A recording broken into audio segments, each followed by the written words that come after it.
Many people go camping to get away from the daily struggles of city living, stepping away from the traffic, people, and responsibilities that come with daily life. Getting that fresh air, peace, and solitude sound serene. Being isolated with nothing but trees, wildlife, and whatever belongings you have brought with you. Potential unknown humanoids, monsters, and skinwalkers aren't enough reason to pass up on a trip like this, right? Tonight I'll be telling 3 camping stories and 3 stories of various fascinating topics. A huge thank you to the writers who allowed me to share their stories. They are the ones that make these videos possible, and there are links to where you can find more of their work in the description. Remember, you can send in your own story to rylhstories@gmail.com. If you enjoy the video, likes and comments are always appreciated. Subscribing if you're new is as well. Enjoy the video, and as always, I hope you all have a great night.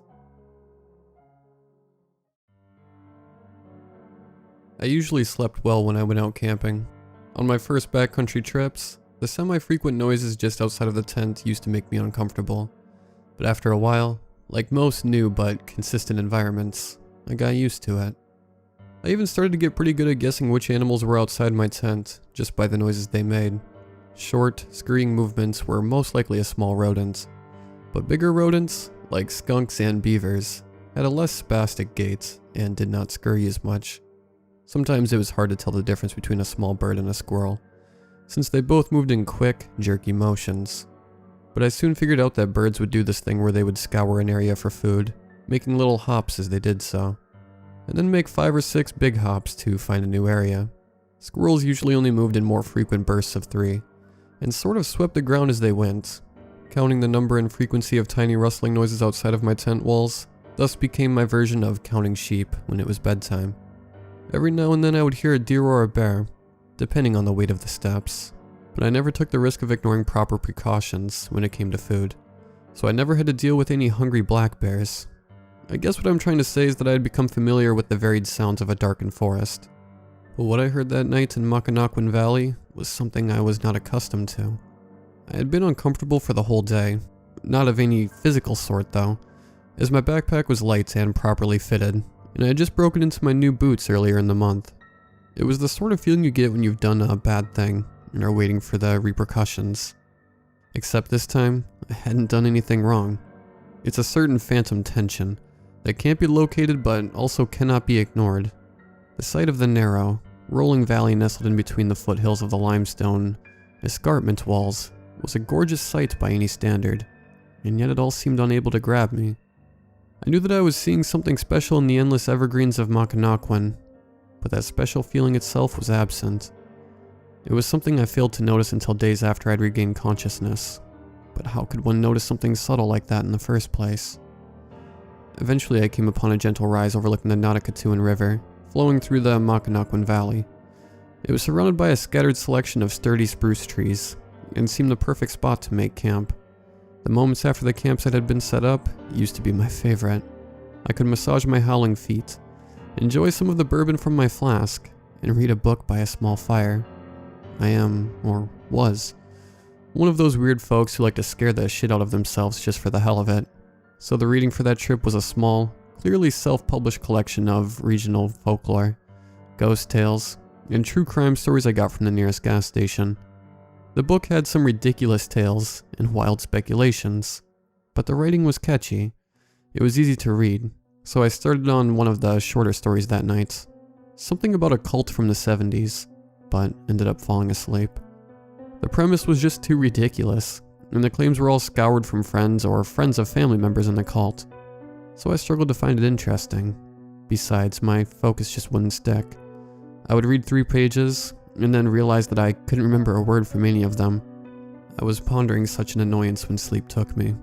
According to my watch, I awoke at 3:07 to the sound of a long, shrill scream that pierced the heavy stillness and echoed throughout the entire forest, ricocheting off of trees and rocks, and eventually being absorbed by the natural baffling of the forest floor. It sounded as if it might be the call of a wild cat somewhere, out there looking for a night meal. I had heard them before, and the noises they can make are dreadful. It seemed relatively far away, but knowing how dangerous mountain lions can be, I thought the sound was close enough to be worth my concern. However, after lying petrified in my sleeping bag for no more than a minute, I heard a distinctly different scream. I heard a loud, "No, please." There was no mistaking it for a wildcat this time. Looking back now, I wish I had stayed in the tent, but one cannot exactly afford the privilege of time for a full analysis in the heat of the moment. There are two choices, action or inaction. I chose the former. Putting my headlamp around my neck and fishing a roll of fluorescent flagging tape from my backpack, I unzipped the tent door and followed the direction of the screams. The flag tape was a bright neon orange, and it would function as my colorful trail of breadcrumbs, in theory. I tied a length around the base of a tree near the tent and set off, tearing off a small section of the tape and attaching it to branches every 20 feet or so. There were no more screams, but after several minutes of trudging through the dark, a faint amber glow began growing in the distance, and I could hear the distant cracking of twigs and branches. Carefully placing each of my steps on the bed of pine needles, I wove in between the dark trees with the faint light off in the distance as my only guide through the shadows. After just over 10 minutes, another, bigger and brighter light came into view. It looked like a large bonfire, so I pushed forward and encroached on the ring of light that the large flames were casting. There were 4 people dressed in dark, loose robes surrounding it, and another 2 in the same attire wielding torches, and leading what appeared to be a bound and blindfolded young man toward the larger group. Every one of them bore a marking on the chest of their dark garments that resembled the image of a hollow circle with a 9-pointed star in the middle, all drawn in red ink. As I pressed in closer to get a better look, a branch snapped beneath my feet. Instinctively, I looked down. When I raised my head again, I saw that only 5 of the 6 robed figures were gathered around the fire. Suddenly, my bottom and upper jaws collided together, making a loud thunk as I felt something solid and heavy strike me on the back of my head. When I came to, I was on the ground beside the captive man who I had seen before, both of us now bound, yet neither of us with blindfolds on. My head was splitting with pain from my crown to my molars, and my vision was floating in and out of focus. My forehead was wet with cold blood that had started dripping into my eyes. Through the haze, I could see that one of the 6 figures had his arms outstretched towards the fire, with a thick and sparsely decorated book held between his thin, pale hands. He was speaking in a language I could not recognize, although whether it was an unknown tongue, or I was still reeling from the concussion I had just received, I cannot say. At length, the figure closed the book and stopped talking. The rest of the group began to move with mechanical choreography, as if it were all some well-rehearsed play. 2 figures picked up myself and the young man, who looked at me and began pleading for help. I was unable to form any words, although I am not sure what I would have said, if I could have. We both were marched off toward a shallow cave, not more than 20 feet from the fire. 2 more robed figures removed a stone tablet on the ground to reveal a dark hole. At this moment, the young man became frenzied. It seemed that whatever strength he had left, he put into getting away from that hole. His mouth was frothing with saliva as he pushed against the robed person holding him and screamed for help. For a brief moment, he broke free from his captor's grip. Immediately he ran towards the nearest tree line, but before he could gain any ground, another hooded figure stepped out from behind the thick trunk of a maple tree and tackled him to the ground. They then withdrew a broad knife from beneath their cloak and used it to slice through the man's Achilles tendon. Screaming in agony, the young man was dragged back to the edge of the hole. His shrieks had tapered off into barely intelligible whimperings. The figure who had been reading from the book earlier nodded his head, and the young man was pushed over the edge of the hole into the impenetrable darkness of the pit. In the moments following, I heard a sound disappearing into the abyss that I did not know any human was capable of making. It will haunt me for as long as I live. There was no thud or splash, just silence swallowing the chilling screams. Panic swept over me. I tried to push against the individual holding my bicep in an iron grip, but they effortlessly shoved me to the ground. Why? Why are you doing this? I pleaded from the forest floor. My desperate question hung in the air, unanswered. I rose to my knees and questioned the group once more. If you're going to kill me, at least tell it is always hungry. The man with the book cut me off, showing his irritation, and if we do not feed it, everything will be consumed. And with that, the nearest robed figure placed his foot on my chest and pushed me into the hole. I plunged into the pregnant blackness. My stomach tightened and tied itself into all sorts of knots, while an impotent scream escaped my lungs. The deep blue light of the night sky shrunk into a pinhole, as I fell for what felt like hours, but was surely no more than seconds. When I collided with the bottom of the hole, I heard a loud crack followed by a sharp pain surging through my right arm, and whatever air was in my lungs had been knocked out. The sharp pain in my arm slowly turned into a horrendous dull ache. Broken. The moaning of the unfortunate man who was pushed into the cavern before me reverberated off the stony walls, but in the stifling dark, I could not see his figure. It was no longer the cry of an animal in danger, but the pathetic sound of one who had finally been caught in the teeth of a predator and had become aware of its destitute situation. And then I heard another noise. It was the same noise that woke me earlier, a shriek that sounded as if it were made by a creature with many throats. It was comprised of various voices, all dissonant and discordant, but still working in unison to make one shrill, unholy call like a glass harmonica, playing all its notes at once. It filled the cave as it reverberated off each and every face of the stone walls, and grew until I was almost certain that it would split my skull apart. Then it stopped. My breath caught in my lungs, and I tried to avoid disturbing the heavy silence. The other man in the cave let out a sudden cry that was cut short and absorbed by the darkness. It was then that I knew I was the only human left alive in this hole. The silence was gradually filled by sounds of slithering and dripping and bones crunching. The creature was moving. Pure darkness blinded me to the point where I could not see even my own hands in front of my face. Adrenaline is a funny thing when there is nothing to do with it. I could feel an almost electrifying tingle surging through my body, a sure symptom that all my systems were prepared for a fight. Yet, what was I to do with all that potential energy? Run blindly through the dark into whatever it was that had devoured my co-victim?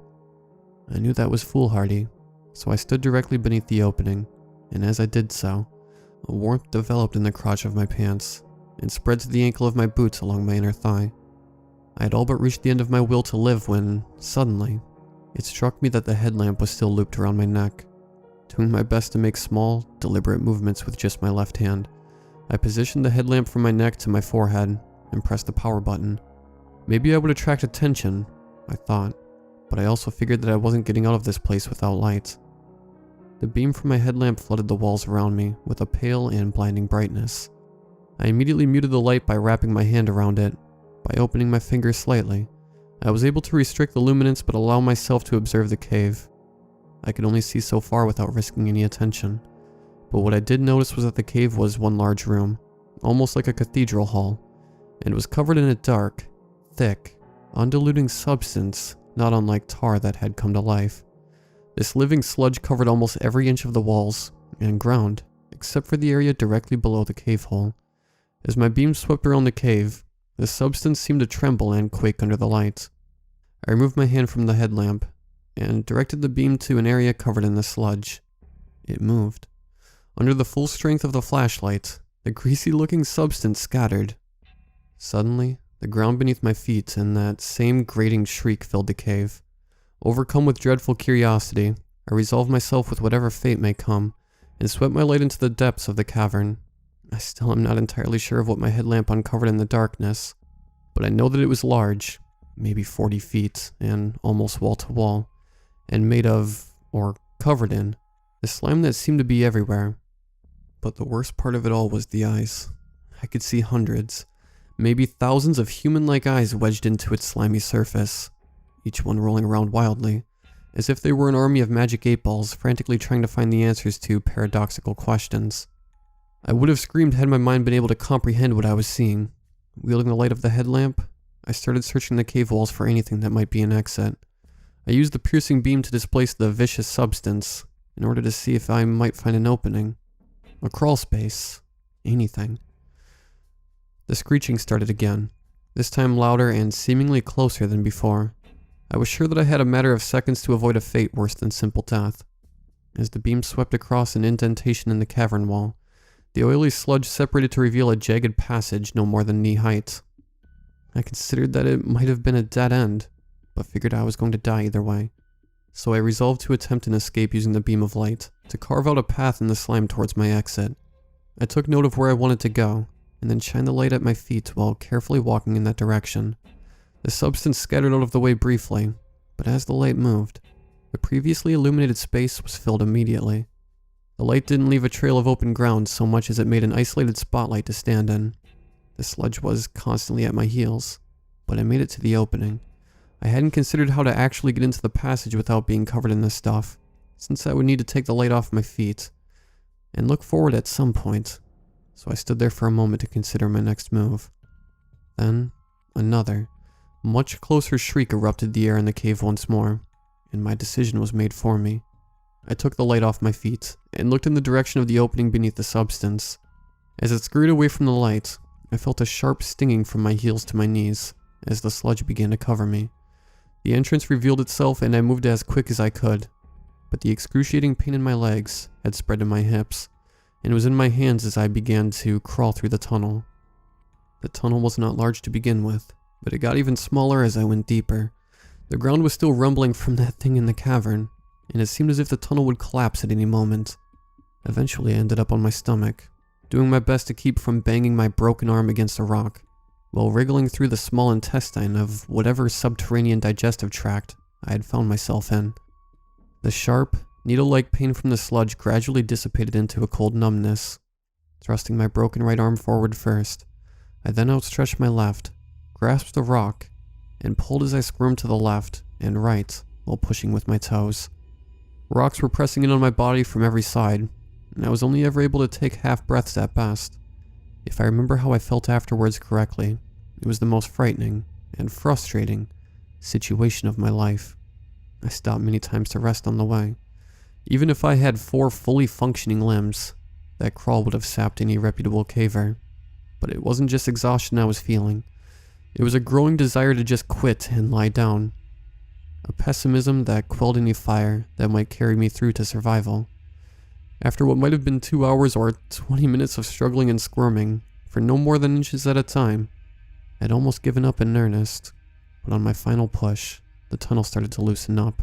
Soon, I was able to crouch, and eventually I was standing, weaving my way through the crooked corridors in between the stalagmites. I finally saw a faint light and felt a gentle breeze.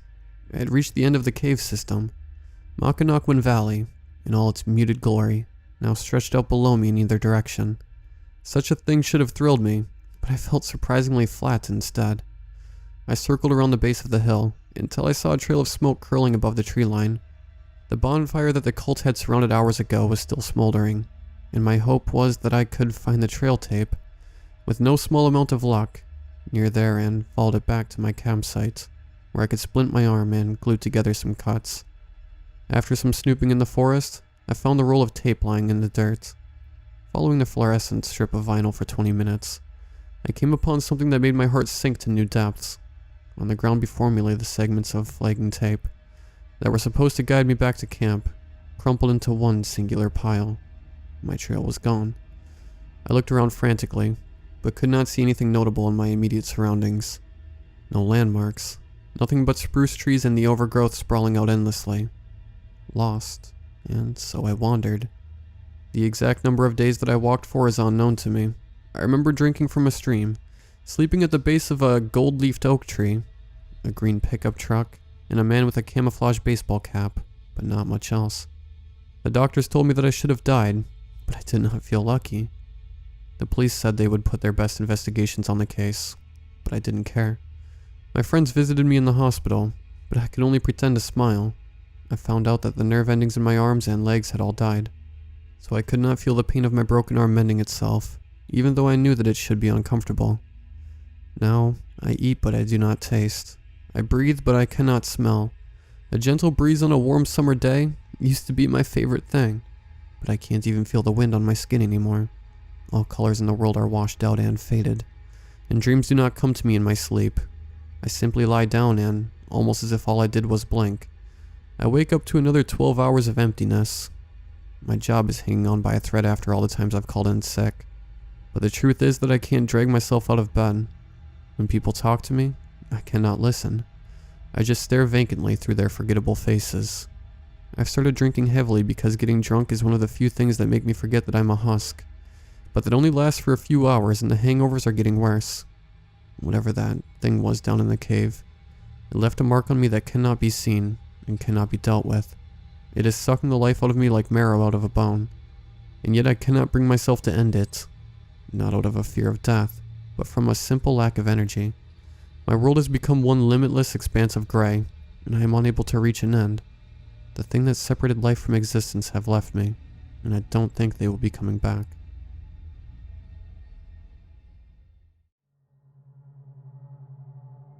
A skinwalker is a person with the ability to transform into any different type of animal at will. They are most frequently seen as coyotes, wolves, foxes, eagles, owls, or crows.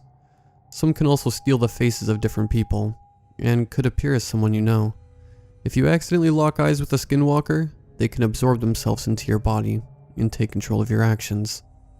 Rare skinwalkers can also have the ability to enchant the powder of corpses, and use this substance as a poison dust on victims. The legend of the skinwalkers originates from the Navajo, a southwestern Native American tribe. In July of 2016, I went with 3 of my roommates on a camping trip in New Mexico. We decided to hike into the Pecos wilderness because of the beautiful pictures of the lakes and trails on the preserve. I don't know if camping on the preserve is actually allowed, but we were carefree and didn't check to see if we could. We hiked until we reached one of the lakes. By the time it was dusk, and we were starving and tired, we decided to set up our tents about half a mile from the lake. We brought hot dogs and beans to cook on a fire, a classic camping cuisine. We split up to get stuff for the fire, dead branches, twigs, and stones. While getting firewood, I noticed a lot of coyotes scat in the area. I made a mental note to keep my pocket knife close, even though coyotes aren't a huge threat. When I came back, I told my friends, but like me, they didn't care much for it. We cooked our hot dogs and beans, and passed around a bottle of whiskey. This may sound irresponsible, but 1 bottle of whiskey split 4 ways isn't that much. After dinner, we sat talking about things that went on that year. Overwatch, the election, Brexit, Zika virus, etc. Soon it became pitch black, the only light coming from the fire and a couple of electric lanterns we brought. My roommates went to bed one by one until, like in normal horror story fashion, I was alone. I sat stoking the fire, making sure it was a controlled burn, before I could go brush my teeth and change into sleeping clothes. I walked half of a mile back to the lake with one of the lanterns, and used the lake water to brush my teeth and wash my face. While washing my face, the hair on the back of my neck stood up, and I got the feeling of being watched.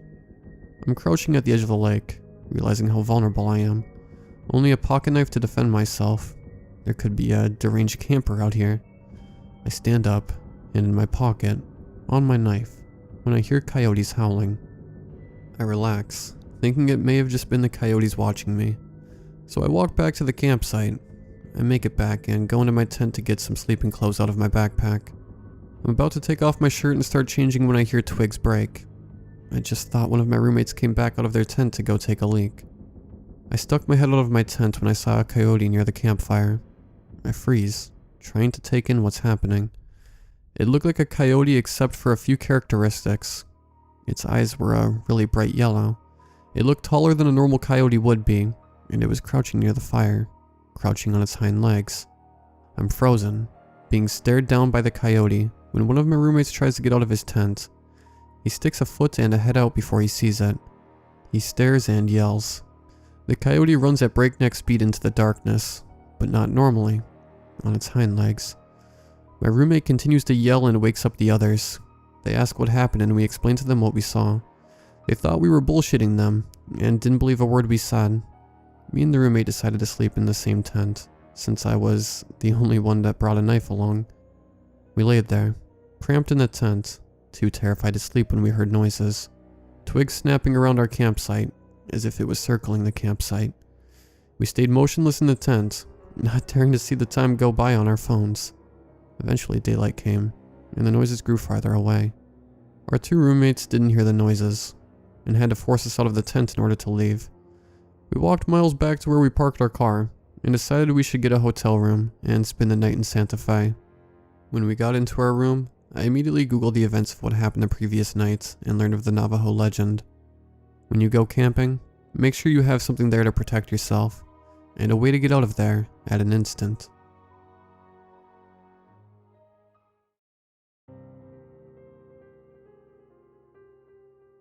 Today is the anniversary of me destroying my lower back. I'm not paralyzed or anything, but I have 2 herniated lumbar discs, terribly compressed sciatic nerve. I know that today it's not a big deal to have surgery and fix bulging discs, but due to an unfortunate family history with a local invasive medical practice, I'm not entirely trusting of doctors, especially not ones that could end up paralyzing me from the waist below. Usually, one wouldn't bother remembering the exact date of an accident that didn't cripple them after a few months, but I remember. I feel like I have to remember that day. I injured myself taking a nasty fall, traveling in the Judean mountains, close to Qumran, where the Dead Sea Scrolls were found. One moment I was standing on a hilltop, and the next I found myself tumbling into a cavern. The fall didn't feel serious. I say it hadn't felt serious because I landed on my backpack, and the impact almost sent waves of adrenaline through my body. Now I obviously know better. I fell about 10 feet down. The surrounding space was spinning for a few moments, and I could hear my pounding heart in my ears. I looked around frantically. I didn't feel any pain at the moment, so my biggest concern was being trapped in some cavern with no way out. Just as I was beginning to panic, I noticed a stream of light coming into the subterranean cavity I landed into. I collected myself and got back up to my feet. Walking around the cavern for a bit, I made sure that the source of light was indeed an exit, which it was. Feeling adventurous for a lone traveler who could have died mere minutes ago, I opted to go look around the cave for a bit. I guess the adrenaline rush hadn't worn off by that point yet. Anyway, I pulled out my flashlight and started walking into the depths of the cave. For about half an hour I couldn't find anything, other than an endless maze of cave formations, sprawling seamlessly into infinity. The various spiky mineral deposits forming from the floor and the roof of the cave gave it an appearance of some ominous colossal alien's maw. It was almost mesmerizing to look at, endless stony tendrils sticking out in all directions, for what seemed to be miles upon miles. I heard someone call out from the depth of the cave, just as I was about to make my way out. A man's voice boomed from the deeper parts of the cave. It sounded almost worried. "Who's there?" A sudden vocalization made me shudder in surprise as I turned around calling back. "Hey, is anybody there? Hey." The voice trailed off. I thought someone was deeper in the cave. In my mind, it could have been someone who got lost or a patrolling ranger. "Help me," the voice called out again, seemingly close to me. My heart raced, and I was sure it was someone who needed help. I took a deep breath and started pacing hastily towards the source of the sound. As I walked, I called out, "Hey, are you alright? Do you need help?" "Who are you?" the voice called again, seemingly closer to me.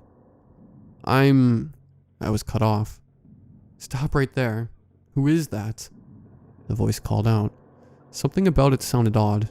My instincts were practically screaming at me to take my feet, turn around, and run for it as I could. Instead of listening to my gut, I just stood still and started explaining who I was and what I was doing in this subterranean cavity. No response came. Thinking whomever it was probably too hurt to keep on responding, I just decided to run towards the location from which I felt the sound had come. "What are you?" The question was screeched at me from a close distance. My heart sunk as I was beginning to realize that I was in the wrong kind of a bad situation. I sheepishly called out hello as I carefully shined around myself with my flashlight.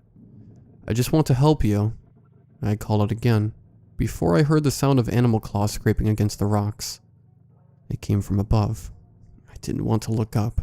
I knew I should just run. I knew I should have just blasted my way out of there and never looked back, but I didn't. I didn't do that because I felt something dripping on my head. "Help me," something snored close to my ears.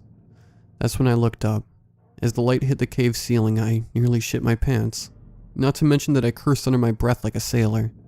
Above me, clinging to the ceiling like some sort of lizard, was some sort of emaciated, sickly yellow thing. It looked human-like, but it was so skinny and freakishly long.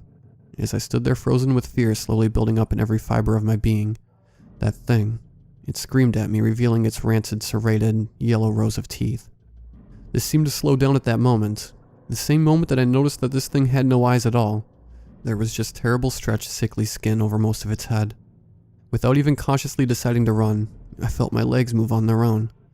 I had managed to move a few meters away from that thing before it jumped into the air, awkwardly, disgustingly twisting its body in the air, and landing on its four limbs.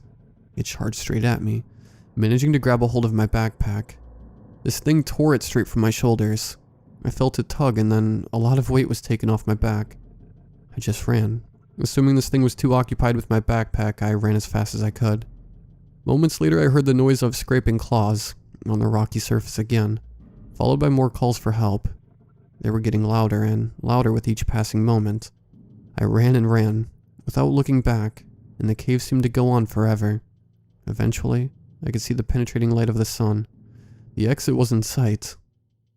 As I was about to escape from that cave, I heard the creature call out to me, "Hear Israel."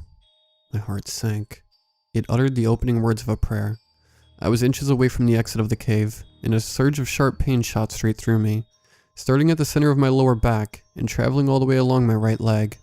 It was so bad I just froze and that monster slammed me to the ground. It barked at me, scraping its bony forelimbs at my body. The weight of this thing sent farther waves of agony along my lower back and leg. The pain was unbearable, but I knew I had to keep trying to escape from this predator. I twisted and turned my body underneath that thing, and it bit my shoulder. I felt pressure around my shoulder, and some liquid running down along my arm.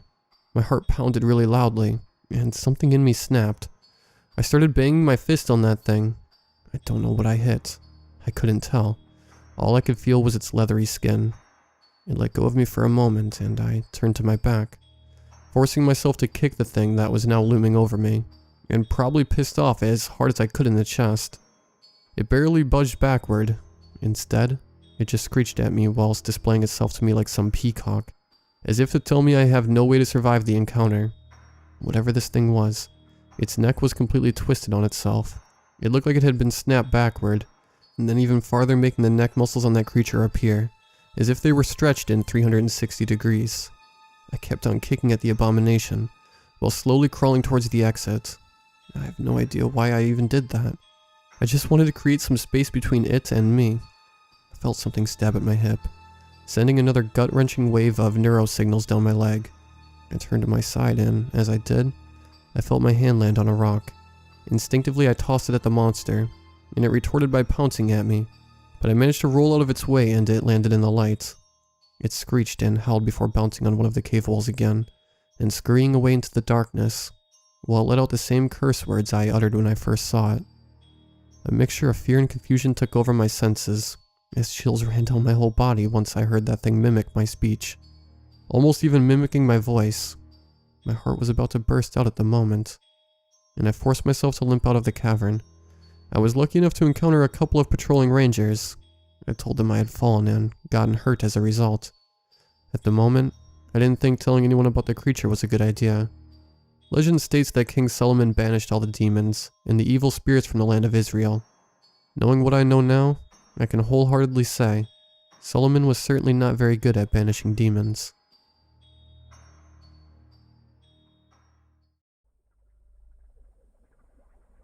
Nothing about my life is exactly what you would call extraordinary.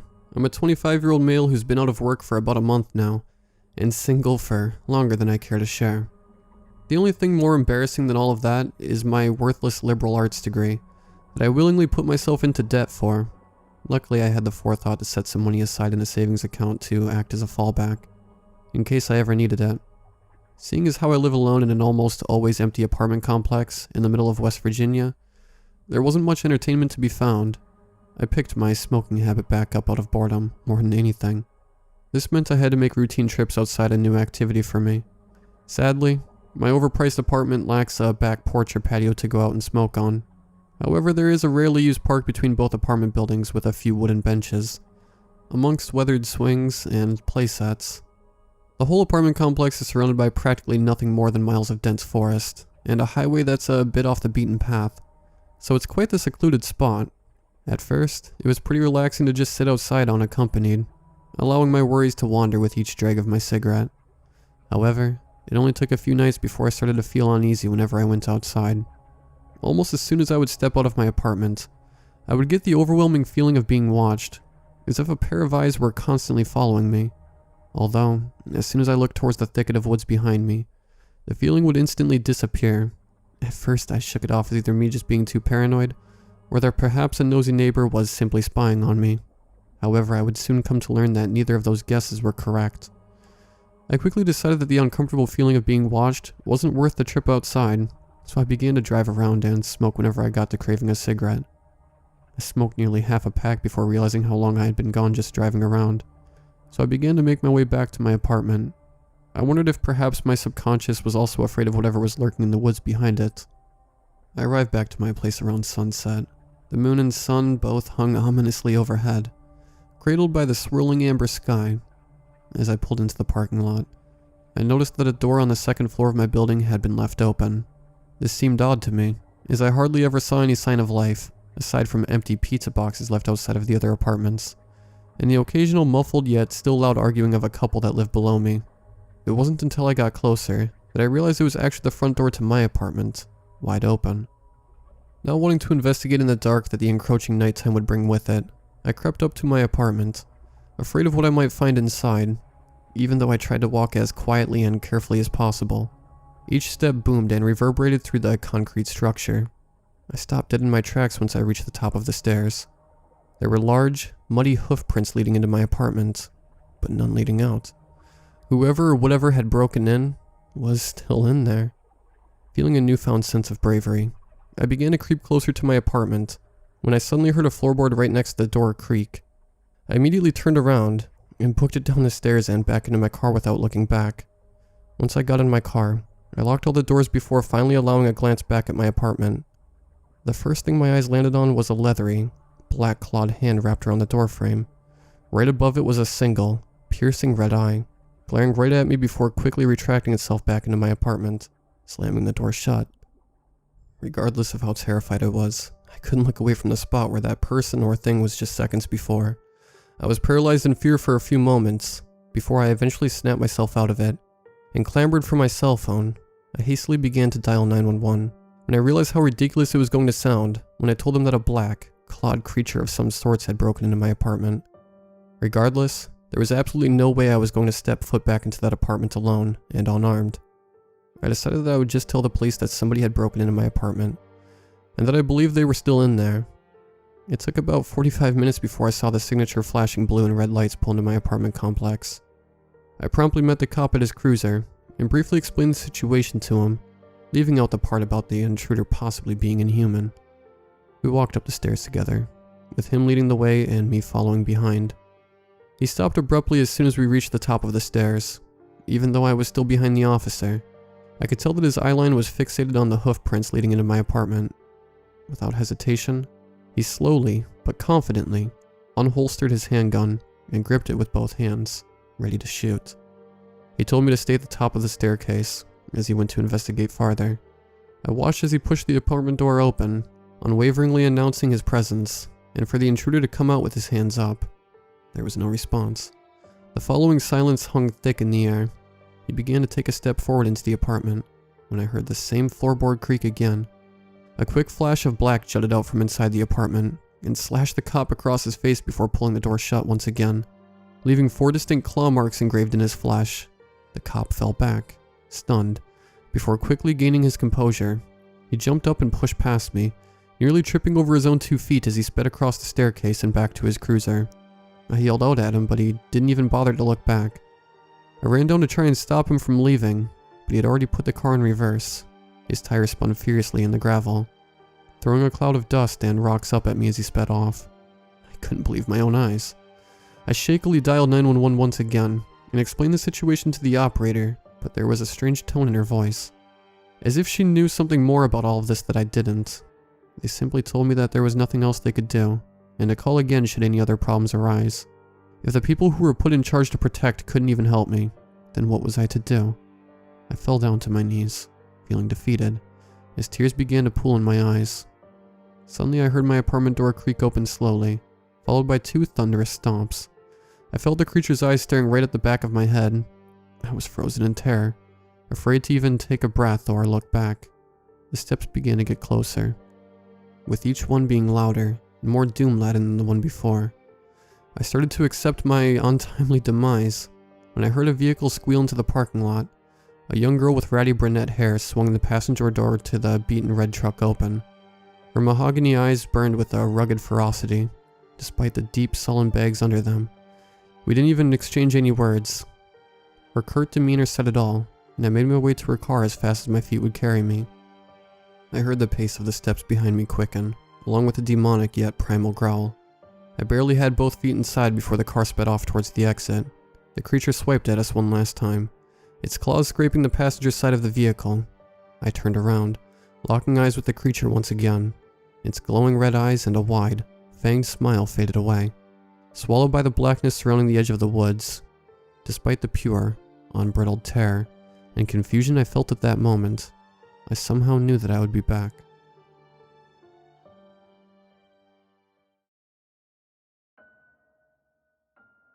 A few things to note. I'm young, I'm a woman, and I recently beat cancer. I spent a lot of time at the hospital last year, getting topped up on chemo to keep the leukemia at bay. I'd spend a week there, then I'd get to stay home for 3 very lethargic weeks, and then I'd go back again for more treatment. Rinse, repeat. The nurses in the leukemia wing were so nice and upbeat that I didn't think much of the people suffering in the rooms around me. After a while, it just became a fact of life. I was young and, despite being sick, I was relatively healthy.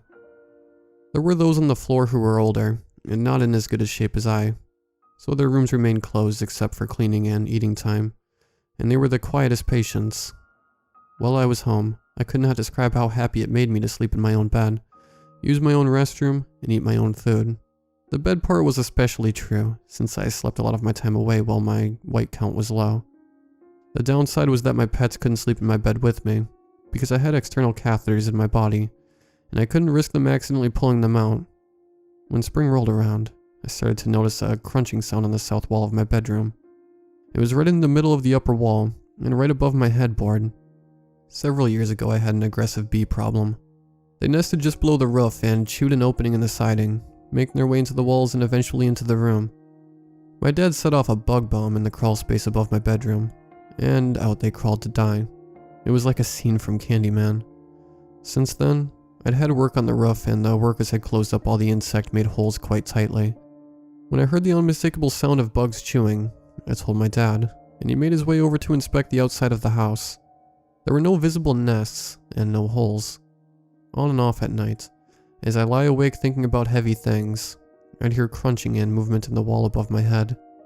That week, before I was scheduled for another hospital stay, my dad spent time spraying the outside of the house for wasps, hornets, and bees, and anything else that could possibly be burrowing its way into our home. While at the hospital for treatment, I quickly settled into a routine. I worked on a puzzle from the gift shop downstairs, I complained about the subpar food, and I exchanged friendly words with other patients as we stood in the communal kitchen, waiting while the shitty coffee was made. I learned about their different forms of leukemia, and what their wellness plan was. I learned about the Korean couple down the hall who spoke broken English. Only the husband would sometimes come out of the room to grab stale crackers from the kitchen. I also learned more about the long-term patients, the ones that kept their doors closed and agonized in silence. Then I went home again. For a while, I forgot about the sounds in my room. For all I could tell, they were gone. I figured the spray worked, and as my white counts dropped, I slept away my days. Unfortunately, the chewing sounds started up again, and with them came scrabbling noises. They were numerous and quick, like a family of squirrels had moved in. It stirred back and forth between the south and east walls, quiet and stuttering. Sometimes there were no sounds at all, and some nights it lasted almost an hour. When it stopped for the night, I could fall asleep. It was approaching summer by this point, and I was due for a bone marrow transplant, a BMT. My dad knew I was concerned about a possible animal invasion, so he and my older brother came up with a plan for while I was away. They would clean out my closet, climb into the crawl space, and set off another bug bomb. If it was an insect, it would die, and if it was something bigger, maybe it would be smoked out. That way I also couldn't be exposed to harmful chemicals while my immune system was compromised. So I received my BMT that summer. My central line became infected soon after, and I was in the ICU for a week, septic and insensate. I was in the hospital a month that time, bedridden and weak, but I survived. The condition of my being back at home was that I was not allowed to be alone for approximately 2 months. If I passed out or became feverish, someone needed to know immediately. My brother and his daughter stayed with me in between work hours, and my best friends filled in the rest when family couldn't be there. As I gained my strength back, I started taking meals at the dining room table again. Occasionally I'd feel my cat underfoot, brushing against my leg, but when I'd look down to pet him, he'd already be in another room. When it happened more frequently, I chalked it up as more a sensation associated with my being bedridden so long. I joked with my family that I had a ghost cat. I also noticed that the sounds in my bedroom walls had quieted down, but had not stopped. Rarely did I hear anything now, but when I did, it was a soft dragging noise. Like perhaps leaves had blown inside and were being rustled about. I slept a lot more often in those first few weeks back too.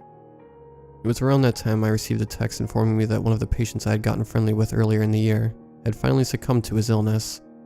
He had been an older man, and his disease had already progressed past a nearly untreatable state when I met him. And although the information made me sad, I at least knew he was comfortable in the end. A month into what I fondly remembered to as medical house arrest, I had woken up quite early and was already in the living room. My brother needed to take his little girl to school and would be gone for less than 10 minutes. After checking that I had my phone with me in case of an emergency, he shuffled out the door and I was alone. I played with my phone a little bit and then decided I wanted something to drink. I live in a split level, so as I walked to the kitchen, I passed a short staircase that led up to the bathroom in my bedroom. As I passed the stairs, I heard a deep intake of breath. It stopped me in my tracks, and I stared, wide-eyed, down the hallway. I could have sworn it came from my bedroom. No one else was home but me, my cat, and my little dog. I backtracked to the living room and sat down in a chair that faced the stairs, but where the hallway was not visible. I stayed that way until my brother returned. He didn't believe my story and laughed about it, walking all the way up and to my room to show me there was nothing there. It took some time, but I too came to the conclusion that I was overreacting. It could have easily been my dog sighing for all I knew. Time passed. I was stronger. I stayed awake much longer. In fact, I enjoyed staying awake at night and watching videos on my Kindle. My pets were allowed in my bed now that my central line was gone. I was happier, but the sounds in my walls still persisted. Some nights I thought I heard something moving around, so I'd pause whatever video I was watching and listen. Of course, nothing made a sound when I did that, but it happened frequently enough that it bothered me. It was getting to the point where I wanted to tell my dad that something else had moved in, and he needed to take another look. It was past the 2-month mark, and I was back to living alone. So, there was no one I could wake up to hear it with me. One particular night it started up, soft and quiet and whispering, like dried up leaves again. I stopped the video I was watching and listened. What made it unique was that it sounded like it was coming from the north wall now. My closet and door were on that wall, so I found it hard to believe anything could be living so far inside the house. The sound stuttered, moving downwards, moved towards my door, and then something groaned like a sigh, deep within the wall. I had enough. I ran from the room, my dog trailing behind, and I slept on the couch in the living room. I believe it now. I believe something, or some things, followed me home from the hospital. It was never bees, or squirrels, or leaves, or the cat for that matter. I believe something sad and suffering now resides in my house. I don't know what it wants, or why, but I'm done. I'm living with my brother now, and I'm looking for a new home.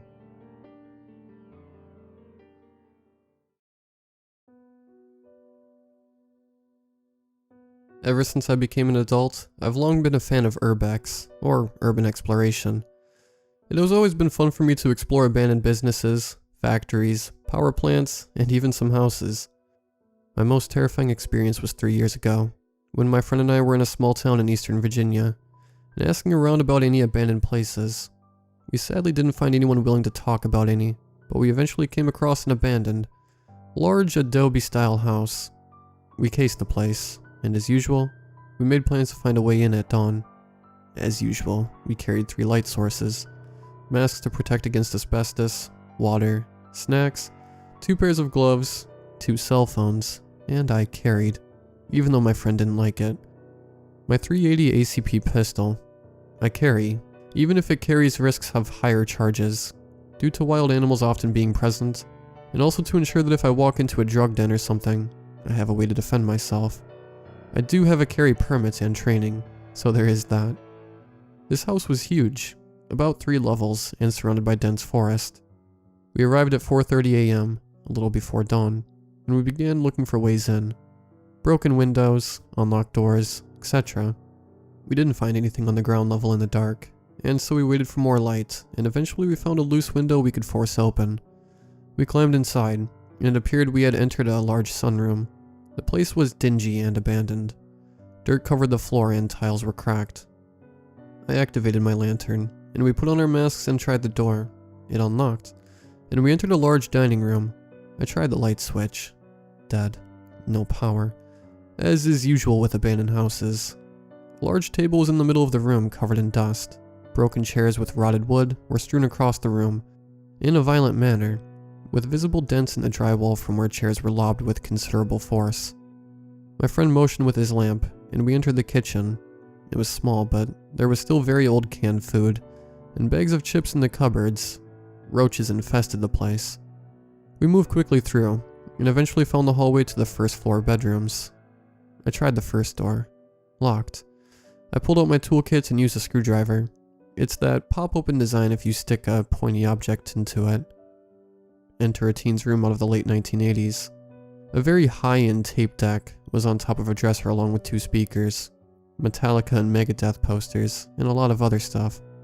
Seemed pretty well intact, as if the family abruptly left or disappeared.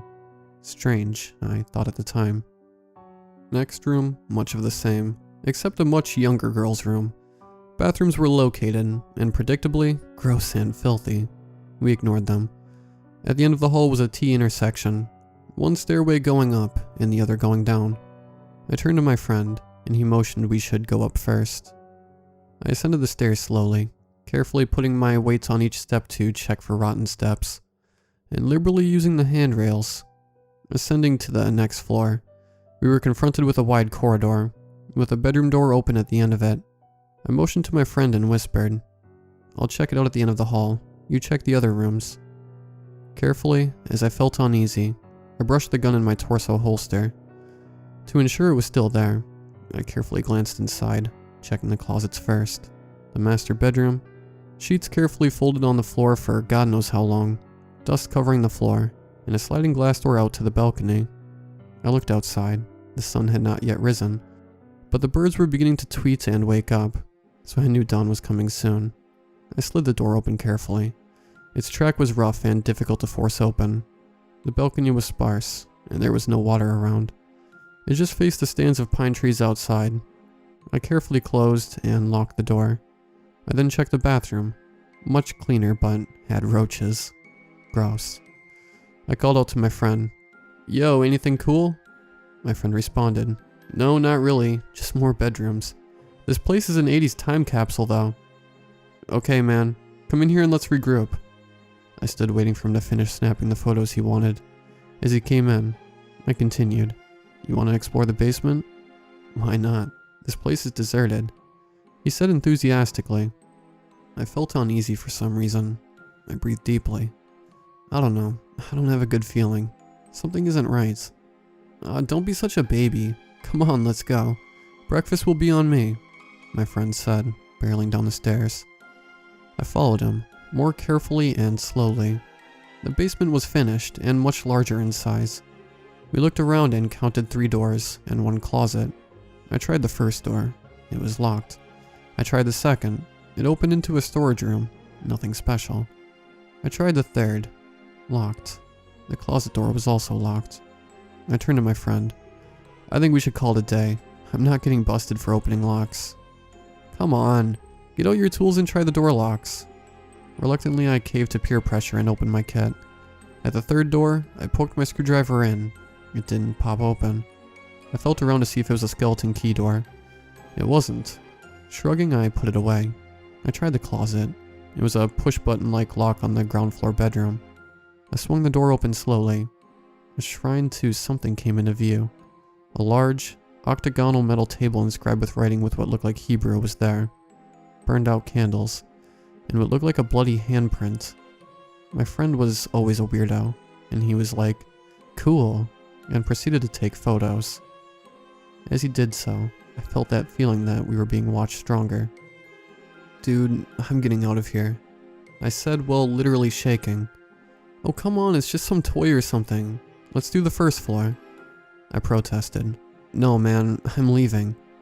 I ran up the stairs as fast as I could manage, looking out towards the end of the hallway.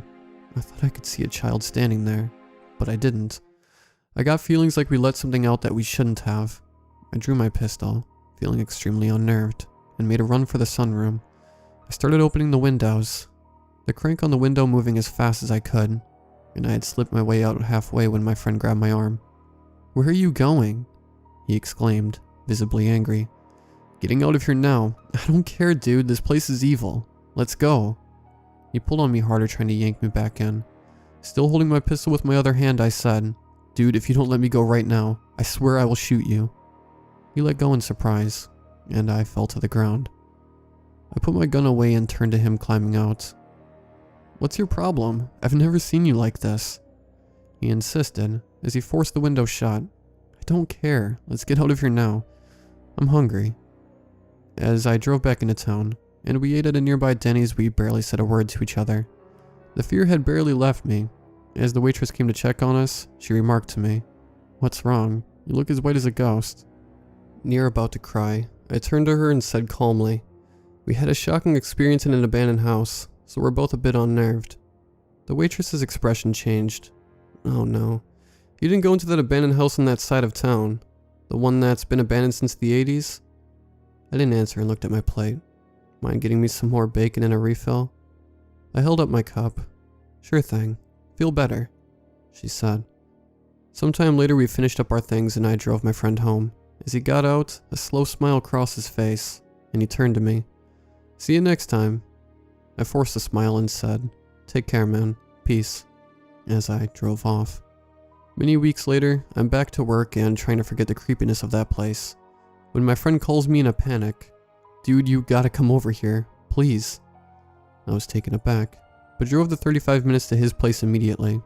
He was sitting on his porch, Urbex's gear packed. He looked ragged, like he hadn't slept in weeks. As I approach and ask him what's up, he doesn't answer. Just stands up and puts the bag in my car and then says, "Take me back." "What the hell are you on? Take you where?" I exclaimed in his face. "The house." He trails off as he says this. My heart sank. I don't have my gear. But why do you need to go back? The voices won't stop. He then produces a half-burned candle. "You didn't. You fucking didn't steal that, did you? From that crazy altar thing?" I began hysterically. "It was a trophy," he responded. For those out of the loop, Urbex, you're supposed to be an explorer, not a thief. Some Urbex or people sometimes take trophies, but this is frowned upon, and heavily, as it turns trespassing into theft, breaking and entering, burglary, etc. "You fucking idiot. You're lucky I don't throttle you." I began shaking him. "Don't let me ever catch you stealing again." I shoved him into my car, ran back to my house and grabbed my gear, and then wordlessly I drove us back to the house. "You're gonna go in and return it, and take nothing else," I said angrily. I still brought my gun, and was already afraid. It was already midday when we arrived, but eager to get it over with, we go to the sunroom. I try the windows, but stop. The one we had used is now smashed with spider webs of cracks. I try another, and it opens fine. I boost my friend into it, and then cat climb the wall inside. Before going farther, I hesitate and look at the glass. It was not hit from the outside. It's bowed outward slightly. I'm visibly unsettled. I lead the way into the hallway, but as I enter it, I almost hear evil laughter, like a malicious child. My blood could have chilled just then. I turn back and see my friend is also unsettled, and panicking. "Dude, you take it. Did you hear that laughter? I don't want to go down there." He begins pleading with me. "No, you stole it. You return it right back where you found it, regardless of how evil this house seems." I responded angrily. We descended the stairs, but as I do, my lantern sparks and goes out. I curse under my breath and retrieve my shaker light. I shake it for 40 seconds, and it illuminates the room okay. I also check my other flashlight. It's fine. I beckon my friend, who is still at the foot of the stairs. He comes, shaking visibly. As I approach the closet, I swing it open and gesture for him to put it back. He approaches, almost slowly, and produces the candle. He puts it down where it was in the candle holder. I feel my palms sweat, and suddenly I hear a crying child, whimpering behind the third door. My instincts take over, and I back away from the door slowly and begin trembling. I draw my 380 and turn to him. "You done? Let's go." He turns and says, "Yeah, but that sounds like it's coming from behind that door. It sounds like a kid. We should help." He proceeds to try to wrench the door open but fails. Stupidly, I pull out my set of tools and I try again. There's no pop button, no skeleton key notch. I grab my crowbar and I jam it into the door while my friend holds his lantern. I start wrenching hard and the door begins to crack, but the crying is replaced with deep, evil laughter, and the entire house seemed to shake. I drop my crowbar to the floor, terrified. I stoop to pick it up and shout, "I'm getting out of here," and I run for the stairs. As I turn back for my friend, he's rushing too, but I almost see a face materializing near the closet, that of a little girl, smiling maliciously. I scream at the top of my lungs and I run up the stairs. I see the girl at the end of the hall and I stupidly begin firing my gun, emptying the entire magazine before I know it. The girl disappears as soon as I begin firing, and I don't even hear the report. My friend is hysterical, crying and screaming. We run for the sunroom, and outside, somehow it's suddenly dark. I take my crowbar to the broken window and smash it, and then haul ass out of it, my friend barely following behind me. We ran for my car, and I floor it out of there. I look at the clock, 8 p.m. I turn to my friend. How did 20 minutes turn into 8 hours? "I don't know, man. Just drive and get us as far away as possible." I oblige and drive us into town. We stop in a parking lot and just begin to cry. We are bawling, 2 grown men in our 20s, just straight up crying. I drove him home soon after. I just went home and kept all the lights on and curled up on my couch, trying to forget. 2 years later, my friend shoots himself quite suddenly. In his suicide note, he simply has, "That girl haunts me over and over. I'm sorry, everyone, but she won't leave me alone." Nobody knew what he was talking about, and assumed he had schizophrenia or something. Only I knew the truth. I was never haunted by the girl. I've never obtained trophies from my explorations. But regardless, I don't urbex houses anymore. Too much spiritual baggage, and too much demonic shit I've seen from that one time. I will never forget my friend, but I still keep tabs on that address every so often. It has since been torn down and redeveloped. I don't dare come near it though. That place is evil.